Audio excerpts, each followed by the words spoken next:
Hello दोस्तों, कैसे हैं आप सब। आशा है कि आप सभी अच्छे होंगे। आज मैं आपको अहोई अष्टमी व्रत कथा सुनाने जा रही हूँ। हिंदू धर्म में अहोई अष्टमी व्रत का विशेष महत्व है। इस दिन अहोई माता की पूजा करने से संतान दीर्घायु होती है व उसके जीवन में खुशहाली आने की मान्यता है।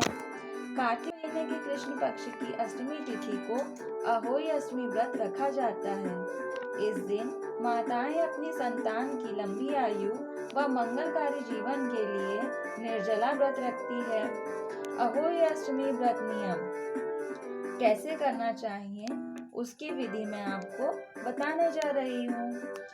अहोई अष्टमी के दिन भगवान गणेश की पूजा अवश्य करनी चाहिए। अहोई अष्टमी व्रत तारों को देखकर खोला जाता है। इसके बाद अहोई माता की पूजा की जाती है। इस दिन कथा सुनते समय हाथ में 7 अनाज लेना शुभ माना जाता है। पूजा के बाद यह अनाज किसी गाय को खिलाना चाहिए।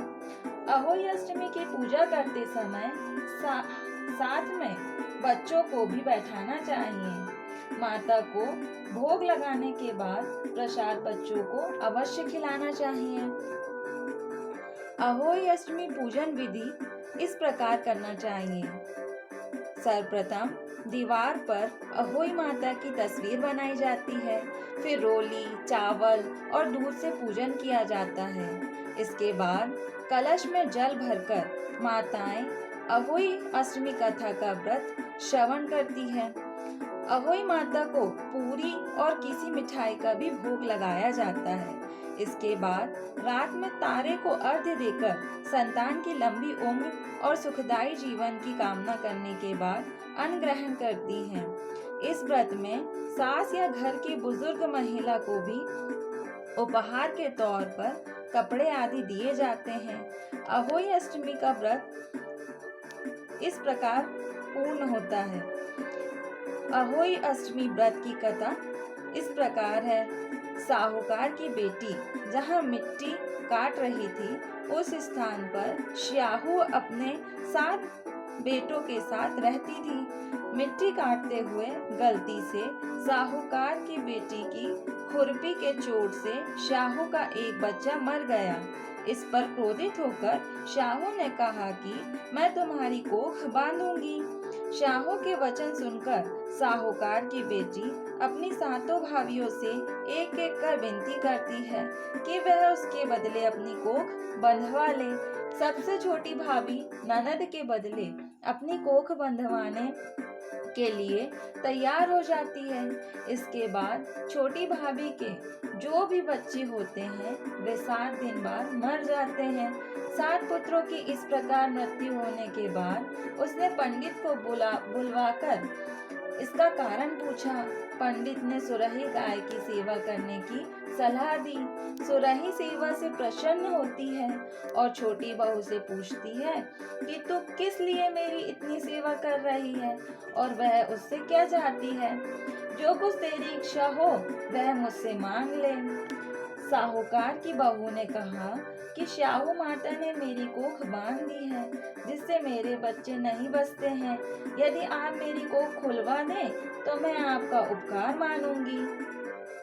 गाय माता ने उसकी बात मान ली और उसे साथ लेकर 7 समुद्र पार श्याहू माता के पास ले चली।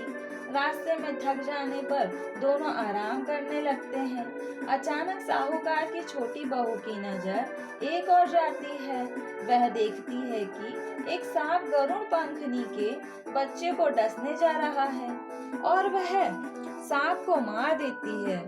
इतने में गरुड़ पंखनी वहां आ जाती है और खून बिखरा हुआ देखकर उसे लगता है कि छोटी बहू ने उसके बच्चे को मार दिया है।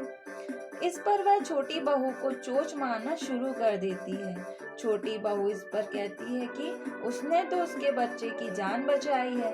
गरुड़ पंखनी इस पर खुश होती है और सुरही सहित उन्हें श्याहू के पास पहुंचा देती है।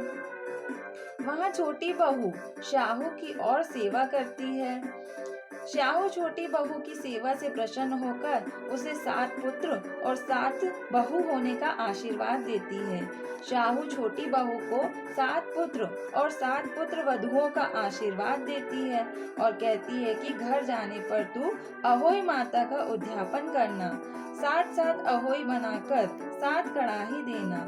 उसने घर लौटकर देखा तो उसके 7 बेटे और 7 बहुएं बैठी हुई मिली। वह खुशी के मारे भाव विभोर हो गई। उसने 7 अहोई बनाकर 7 कड़ाही देकर उद्यापन किया। अहोई का अर्थ एक यह भी होता है अनहोनी को होनी बनाना। जैसे साहूकार की छोटी बहू ने कर दिखाया था, जिस तरह अहोई माता ने उस साहूकार की बहू की कोख को खोल दिया, उसी प्रकार इस व्रत को करने वाली सभी नारियों की अभिलाषा पूर्ण करें।